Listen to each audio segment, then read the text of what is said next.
KTO Radio présente À haute voix, la lecture intégrale des œuvres spirituelles majeures.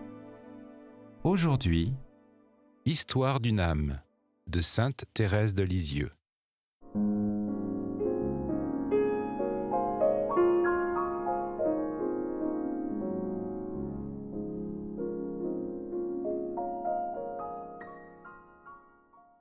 Si par hasard, pour un seul mot oublié, je perdais ma place, ma douleur se manifestait par des larmes amères que monsieur l'abbé Domain ne savait pas comment apaiser. Il était bien content de moi, non pas lorsque je pleurais, et m'appelait son petit docteur, à cause de mon nom de Thérèse. Une fois, l'élève qui me suivait ne sut pas faire à sa compagne la question du catéchisme. Monsieur l'abbé, ayant en vain fait le tour de toutes les élèves, revint à moi et dit qu'il allait voir si je méritais ma place de première. Dans ma profonde humilité, je n'attendais que cela.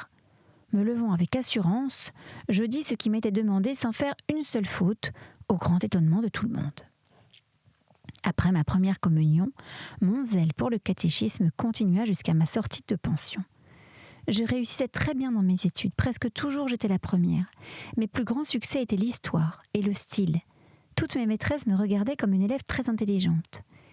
Il n'en était pas de même chez mon oncle, où je passais pour une petite ignorante, bonne et douce, ayant un jugement droit, mais incapable et maladroite. Je ne suis pas surprise de cette opinion que mon oncle et ma tante avaient, et on s'en doute encore de moi. Je ne parlais presque pas, étant très timide. Lorsque j'écrivais, mon écriture de chat et mon orthographe, qui n'est rien moins que naturelle, n'étaient pas faites pour séduire. Dans les petits travaux de couture, broderie et autres, je réussissais bien, il est vrai, au gré de mes maîtresses. Mais la façon gauche et maladroite dont je tenais mon ouvrage justifiait l'opinion peu avantageuse qu'on avait de moi. Je regarde cela comme une grâce. Le bon Dieu, voulant mon cœur pour lui seul, exauçait déjà ma prière, changeant en amertume les consolations de la terre. J'en avais d'autant plus besoin que je n'aurais pas été insensible aux louanges. Souvent on vantait devant moi l'intelligence des autres, mais la mienne jamais. Alors je conclus que je n'en avais pas, et je me résignais à m'en voir privé. Mon cœur sensible et aimant se serait facilement donné s'il avait trouvé un cœur capable de le comprendre. J'essayais de me lier avec des petites filles de mon âge, surtout avec deux d'entre elles, je les aimais, et de leur côté elles m'aimaient autant qu'elles en étaient capables. Mais hélas, qu'il était trois et volage, le cœur des créatures. Bientôt je vis que mon amour était incompris. Une de mes amies, ayant été obligée de rentrer dans sa famille, revint quelques mois après. Pendant son absence, j'avais pensé à elle, gardant précieusement une petite bague qu'elle m'avait donnée. En revoyant ma compagne, ma joie fut grande, mais hélas, je n'obtins qu'un regard indifférent. Mon amour n'était pas compris, je le sentis, et je ne mendiais pas une affection qu'on me refusait. Mais le bon Dieu m'a donné un cœur si fidèle que lorsqu'il a aimé purement, il aime toujours. Aussi je continuais de prier pour ma compagne et je l'aime encore. En voyant Céline aimer une de nos maîtresses, je voulus l'imiter. Mais ne sachant pas gagner les bonnes grâces des créatures, je ne pus y réussir. Ô heureuse ignorance, qu'elle m'a évité de grands maux. Combien je remercie Jésus de ne m'avoir fait trouver qu'amertume dans les amitiés de la terre. Avec un cœur comme le mien, je me serais laissé prendre et couper les ailes. Alors comment aurais-je pu voler et me reposer ? Comment un cœur livré à l'affection des créatures peut-il s'unir intimement à Dieu ? Je sens que cela n'est pas possible. Sans avoir bu à la coupe empoisonnée de l'amour trop ardent des créatures, je sens que je ne puis me tromper. J'ai vu tant d'âmes séduites par cette fausse lumière, voler comme de pauvres papillons et se brûler les ailes, puis revenir vers la vraie, la douce lumière de l'amour, qui leur donnait de nouvelles ailes plus brillantes et plus légères afin qu'elles puissent voler vers Jésus, ce feu divin qui brûle sans consumer. Ah, je le sens. Jésus me savait trop faible pour m'exposer à la tentation. Peut-être me serais-je laissée brûler tout entière par la trompeuse lumière si je l'avais vu briller à mes yeux. Il n'en a pas été ainsi. Je n'ai rencontré qu'amertume, là où des âmes plus fortes rencontrent la joie et s'en détachent par fidélité. Je n'ai donc aucun mérite à ne m'être pas livré à l'amour des créatures, puisque je n'en fus préservé que par la grande miséricorde du bon Dieu. Je reconnais que sans lui, j'aurais pu tomber aussi bas que Sainte Madeleine, et la profonde parole de notre Seigneur à Simon retentit avec une grande douceur dans mon âme.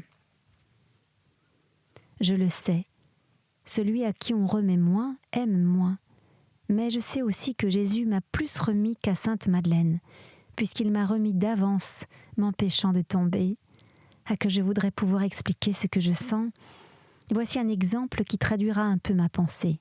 Je suppose que le fils d'un habile docteur rencontre sur son chemin une pierre qui le fasse tomber, et que dans sa chute, il se casse un membre. Aussitôt son père vint à lui, le relève avec amour, soigne ses blessures, employant à cela toutes les ressources de son art, et bientôt son fils complètement guéri lui témoigne sa reconnaissance. Sans doute cet enfant a bien raison d'aimer ainsi son père, mais je vais encore faire une autre supposition. Le père, ayant su que sur la route de son fils se trouvait une pierre, s'empresse d'aller devant lui, il la retire sans être vu de personne. Certainement ce fils, objet de sa prévoyante tendresse, ne sachant pas le malheur dont il est délivré par son père, ne lui témoignera pas sa reconnaissance et l'aimera moins que s'il eût été guéri par lui. Mais s'il vient à connaître le danger auquel il vient d'échapper, ne l'aimera-t-il pas davantage ? Eh bien, c'est moi qui suis cet enfant, objet de l'amour prévoyant d'un père, qui n'a pas envoyé son Verbe pour racheter les justes, mais les pécheurs. Il veut que je l'aime parce qu'il m'a remis, non pas beaucoup, mais tout. Il n'a pas attendu que je l'aime beaucoup comme Sainte Madeleine, mais il a voulu que je sache comment il m'avait aimé d'un amour d'ineffable prévoyance, afin que maintenant je l'aime à la folie. J'ai entendu dire qu'il ne s'était pas rencontré une âme pure aimant davantage qu'une âme repentante. Ah, que je voudrais faire mentir cette parole. Je m'aperçois être bien loin de mon sujet, aussi je me hâte d'y rentrer. L'année qui suivit ma première communion se passa presque tout entière sans épreuve intérieure pour mon âme. Ce fut pendant ma retraite de seconde communion que je me vis assaillie par la terrible maladie des scrupules. Il faut avoir passé par ce martyre pour le bien comprendre. Dire ce que j'ai souffert pendant 1 an et demi me serait impossible. Toutes mes pensées et mes actions les plus simples devenaient pour moi un sujet de trouble. Je n'avais de repos qu'en les disant à Marie, ce qui me coûtait beaucoup, car je me croyais obligée de lui dire les pensées extravagantes que j'avais d'elle-même. Aussitôt que mon fardeau était déposé, je goûtais un instant de paix. Mais cette paix passait comme un éclair et bientôt mon martyre recommençait. Quelle patience n'a-t-il pas fallu à ma chère Marie pour m'écouter sans jamais témoigner d'ennui ? À peine étais-je revenue de l'abbaye qu'elle se mettait à me friser pour le lendemain, car tous les jours, pour faire plaisir à papa, la petite reine avait les cheveux frisés, au grand étonnement de ses compagnes et surtout des maîtresses qui ne voyaient pas d'enfants si choyés de leurs parents. Pendant la séance, je ne cessais de pleurer en racontant tous mes scrupules. À la fin de l'année, Céline, ayant fini ses études, revint à la maison, et la pauvre Thérèse, obligée de rentrer seule, ne tarda pas à tomber malade. Le seul charme qui la retenait en pension, c'était de vivre avec son inséparable Céline. Sans elle, jamais sa petite fille ne put y résister. Je sortis donc de l'abbaye à l'âge de 13 ans et continuai mon éducation chez Madame Papineau. C'était une bien bonne personne, très instruite, mais ayant un peu des allures de vieille fille. Elle vivait avec sa mère et c'était charmant de voir le petit ménage qu'elle faisait ensemble à 3. Car la chatte était de la famille et je devais supporter qu'elle fasse son ronron sur mes cahiers et même admirer sa jolie tournure. J'avais l'avantage de vivre dans l'intime de la famille. Les Buissonnet étant trop éloignés pour les jambes un peu vieilles de ma maîtresse, elle avait demandé que je vienne prendre mes leçons chez elle. Lorsque j'arrivais, je ne trouvais ordinairement que la vieille dame Cochin qui me regardait avec ses grands yeux clairs et puis elle appelait d'une voix calme et sentencieuse « Madame Papineau, mademoiselle Thérèse est là !» Sa fille lui répondait promptement d'une voix enfantine « Me voilà, maman !» Et bientôt la leçon commençait. Ces leçons avaient encore l'avantage, en plus de l'instruction que j'y recevais, de me faire connaître le monde. Qui aurait pu le croire ? Dans cette chambre, meublée à l'antique, entourée de livres et de cahiers, j'assistais souvent à des visites de tout genre. Prêtres, dames, jeunes filles, etc. Madame Cochin faisait autant que possible les frais de la conversation afin de laisser sa fille me donner la leçon. Mais ces jours-là, je n'apprenais pas grand-chose. Le nez dans un livre, j'entendais tout ce qui se disait, et même ce qu'il eût mieux valu pour moi ne pas entendre. La vanité se glisse si facilement dans le cœur. Une dame disait que j'avais de beaux cheveux. Une autre, en sortant, croyant ne pas être entendue, demandait qui était cette jeune fille si jolie. Et ces paroles, d'autant plus flatteuses qu'elles n'étaient pas dites devant moi, laissaient dans mon âme une impression de plaisir qui me montrait clairement combien j'étais remplie d'amour-propre. Oh, comme j'ai compassion des âmes qui se perdent. Il est si facile de s'égarer dans les sentiers fleuris du monde. Sans doute, pour une âme un peu élevée, la douceur qu'il offre est mélangée d'amertume, et le vide immense des désirs ne saurait être rempli par des louanges d'un instant. Mais si mon cœur n'avait pas été élevé vers Dieu dès son éveil, si le monde m'avait souri dès mon entrée dans la vie, que serais-je devenue ? Oh, ma mère chérie, avec quelle reconnaissance je chante les miséricordes du Seigneur. Ne m'a-t-il pas, suivant ces paroles de la sagesse, retiré du monde avant que mon esprit fût corrompu par sa malice, et que ses apparences trompeuses n'aient séduit mon âme ? La Sainte Vierge aussi veillait sur sa petite fleur, et ne voulant point qu'elle fût ternie au contact des choses de la terre, la retira sur sa montagne avant qu'elle soit épanouie. En attendant cet heureux moment, la petite Thérèse grandissait en amour de sa Mère du Ciel. Pour lui prouver cet amour, elle fit une action qui lui coûta beaucoup et que je vais raconter en peu de mots, malgré sa longueur. Presque aussitôt après mon entrée à l'abbaye, j'avais été reçue dans l'association des Saints Anges. J'aimais beaucoup les pratiques de dévotion qu'elle m'imposait, ayant un attrait tout particulier à prier les bienheureux esprits du ciel, et particulièrement celui que le bon Dieu m'a donné pour être le compagnon de mon exil. Quelque temps après ma première communion, le ruban d'aspirante aux enfants de Marie remplaça celui des Saints Anges. Mais je quittais l'abbaye n'étant pas reçue dans l'association de la Sainte Vierge. Étant sortie avant d'avoir achevé mes études, je n'avais pas la permission d'entrer comme ancienne élève. J'avoue que ce privilège n'excitait pas mon envie, mais en pensant que toutes mes sœurs avaient été enfants de Marie, je craignis d'être moins qu'elles, l'enfant de ma mère des cieux. Et j'allais bien humblement, malgré ce qu'il m'en coûta, demander la permission d'être reçue dans l'association de la Sainte Vierge à l'abbaye. La première maîtresse ne voulut pas me refuser, mais elle y mit pour condition que je rentrerais 2 jours par semaine l'après-midi, afin de montrer si j'étais digne d'être admise. Bien loin de me faire plaisir, cette permission me coûta extrêmement. Je ne savais pas, comme les autres anciennes élèves, de maîtresse amie avec laquelle je pouvais aller passer plusieurs heures. Aussi je me contentais d'aller saluer la maîtresse, puis je travaillais en silence jusqu'à la fin de la leçon d'ouvrage. Personne ne faisait attention à moi. Aussi je montais à la tribune de la chapelle et je restais devant le Saint-Sacrement jusqu'au moment où papa venait me chercher. C'était ma seule consolation. Jésus n'était-il pas mon unique ami ? Je ne savais parler qu'à lui. Les conversations avec les créatures, même les conversations pieuses, me fatiguaient l'âme. Je sentais qu'il valait mieux parler à Dieu que de parler de Dieu, car il se mêle tant d'amour-propre dans les conversations spirituelles. Ah, c'était bien pour la Sainte Vierge toute seule que je venais à l'abbaye. Parfois je me sentais seule, bien seule, comme au jour de ma vie de pensionnaire, alors que je me promenais triste et malade dans la grande cour, je répétais ces paroles qui toujours faisaient renaître la paix et la force en mon cœur. La vie est ton navire et non pas ta demeure. Toute petite, ces paroles me rendaient le courage. Maintenant encore, malgré les années qui font disparaître tant d'impressions de piété enfantine, l'image du navire charme encore mon âme et l'aide à supporter l'exil. La sagesse aussi ne dit-elle pas que la vie est comme le vaisseau qui fend les flots agités et ne laisse après lui aucune trace de son passage rapide ? Quand je pense à ces choses, mon âme se plonge dans l'infini. Il me semble déjà toucher le rivage éternel. Il me semble recevoir les embrassements de Jésus. Je crois voir ma Mère du Ciel venant à ma rencontre avec papa, maman, les 4 petits anges. Je crois jouir enfin pour toujours de la vraie, de l'éternelle vie en famille. Avant de voir la famille réunie au foyer paternel des cieux, je devais passer encore par bien des séparations. L'année où je fus reçue enfant de la Sainte Vierge, elle me ravit ma chère Marie, l'unique soutien de mon âme. C'était Marie qui me guidait, me consolait, m'aidait à pratiquer la vertu. Elle était mon seul oracle. Sans doute Pauline était restée bien avant dans mon cœur, mais Pauline était loin, bien loin de moi.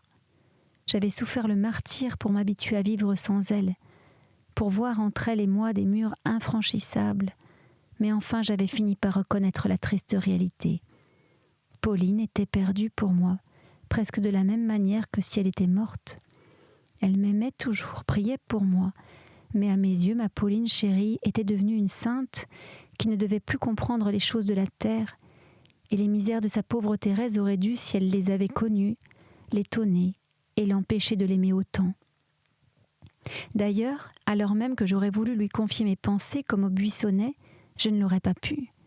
Les parloirs n'étaient que pour Marie. Céline et moi n'avions la permission d'y venir qu'à la fin, juste pour avoir le temps de nous serrer le cœur.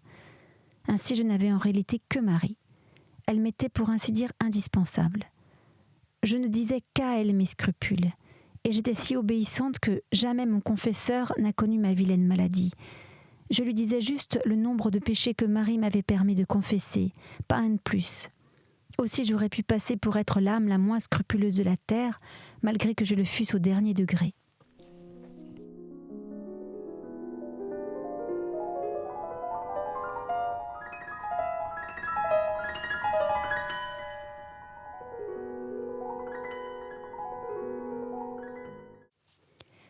Marie savait donc tout ce qui se passait en mon âme. Elle savait aussi mes désirs du Carmel. Et je l'aimais tant que je ne pouvais pas vivre sans elle. Ma tante nous invitait tous les ans à venir les unes après les autres chez elle à Trouville. J'aurais beaucoup aimé y aller, mais avec Marie. Quand je ne l'avais pas, je m'ennuyais beaucoup. Une fois cependant, j'eus du plaisir à Trouville. C'était l'année du voyage de papa à Constantinople. Pour nous distraire un peu, car nous avions beaucoup de chagrin de savoir papa si loin, Marie nous envoya, Céline et moi, passer 15 jours au bord de la mer. Je m'y amusais beaucoup parce que j'avais ma Céline. Ma tante nous procura tous les plaisirs possibles.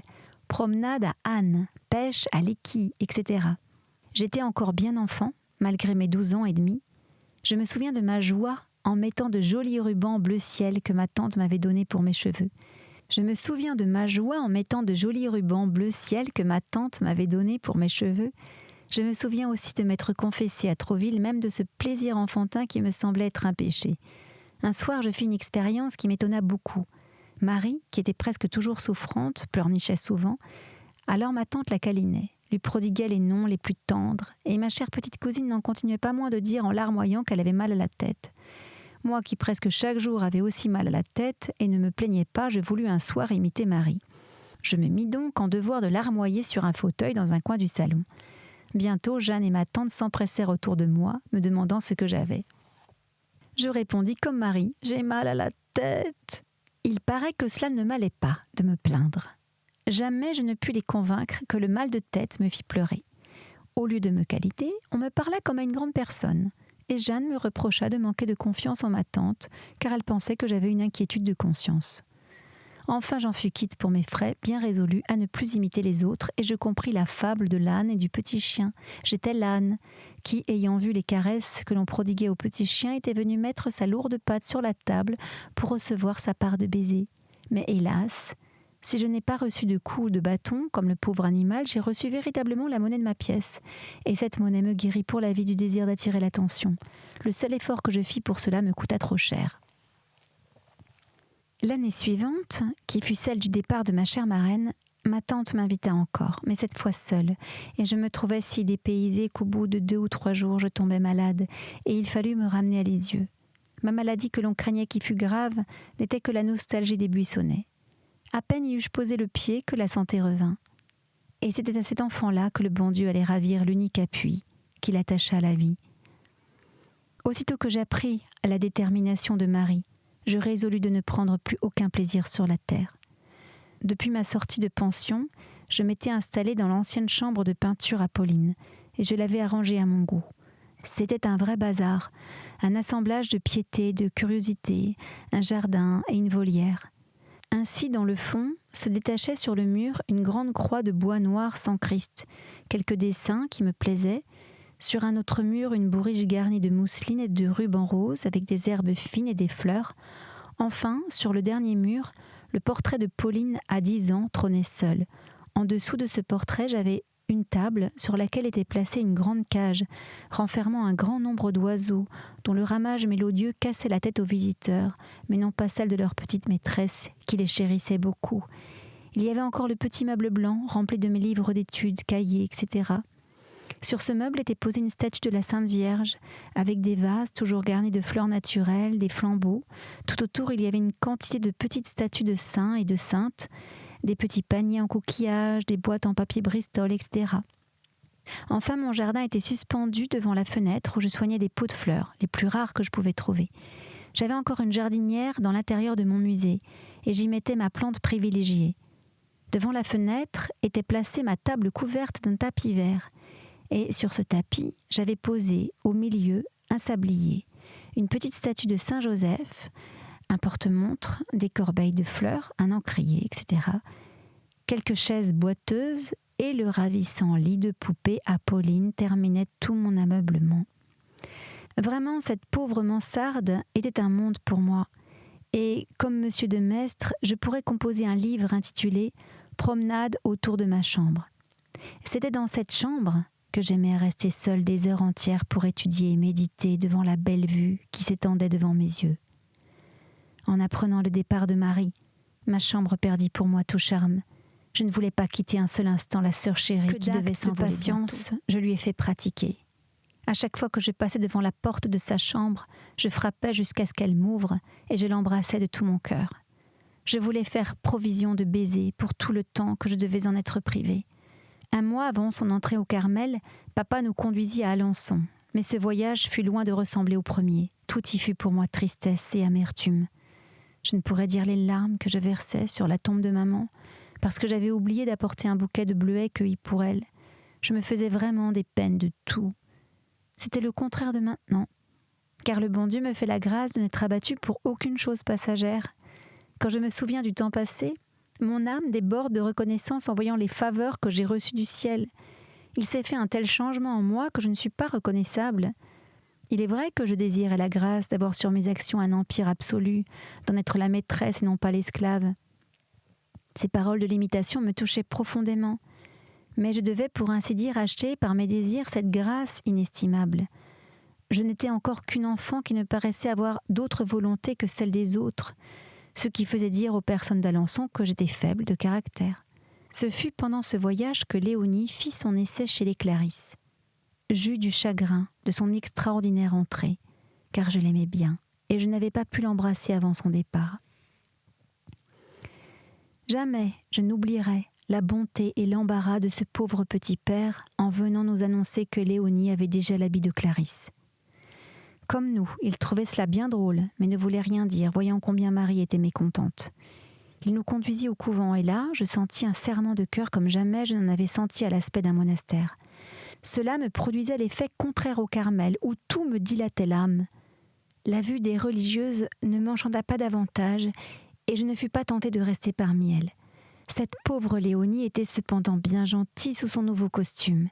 Elle nous dit de bien regarder ses yeux, parce que nous ne devions plus les revoir.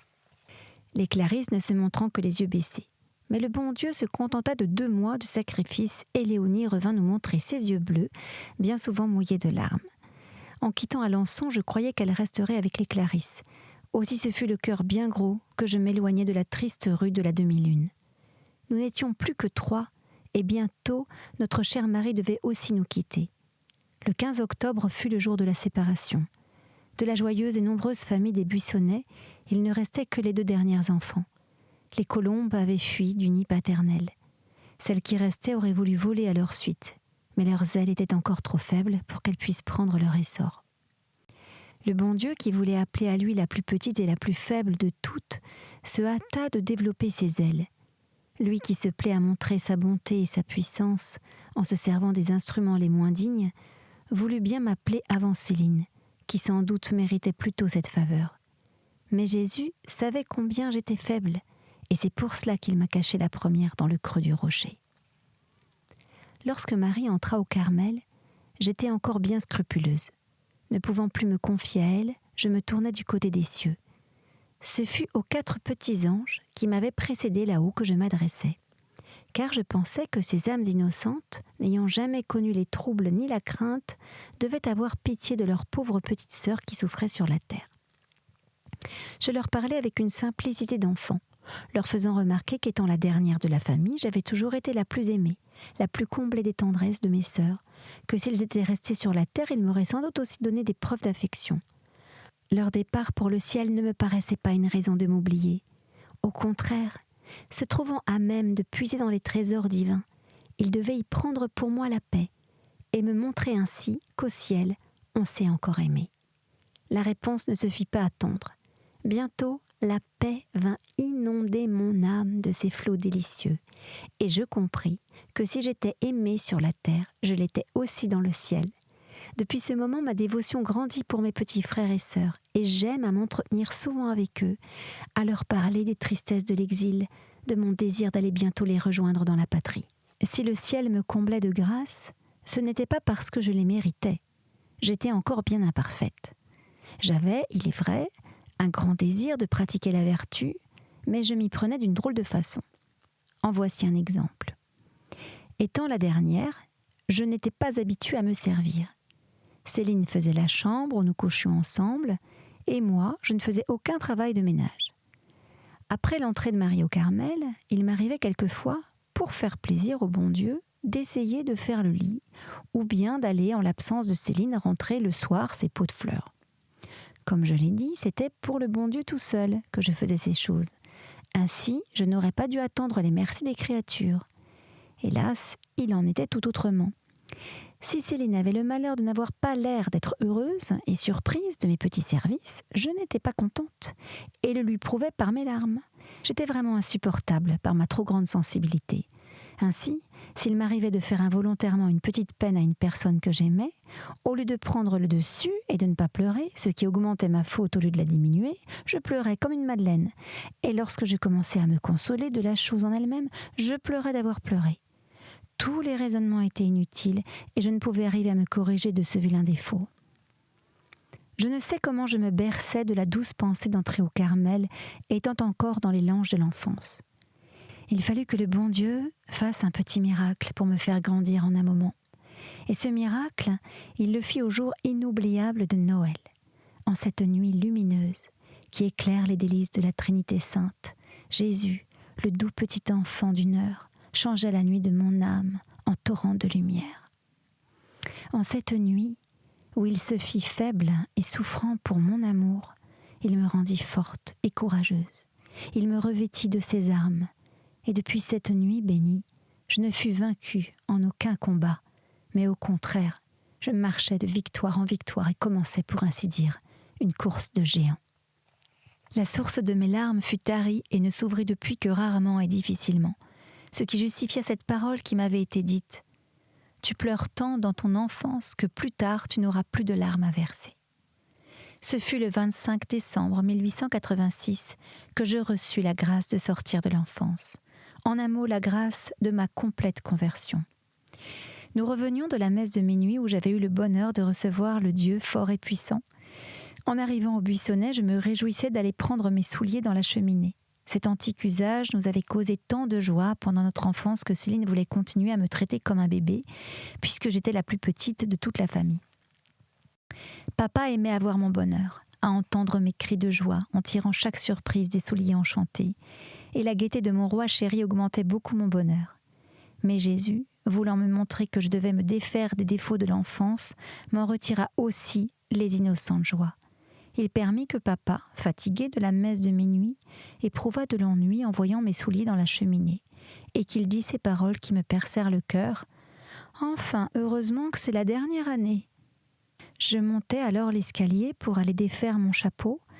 Céline, connaissant ma sensibilité et voyant des larmes briller dans mes yeux, eut aussi bien envie d'en verser, car elle m'aimait beaucoup et comprenait mon chagrin. « Oh Thérèse, me dit-elle, ne descends pas. Cela te ferait trop de peine de regarder tout de suite dans tes souliers. » Mais Thérèse n'était plus la même. Jésus avait changé son cœur. C'était À Haute Voix, une émission de KTO Radio. Aujourd'hui, Histoire d'une âme. Lecture, Erhard von Meyer. Captation et réalisation, Gustave Schlicht et Thibaut Dagalier. Une émission disponible en podcast sur ktoradio.com ou sur l'application KTO Radio.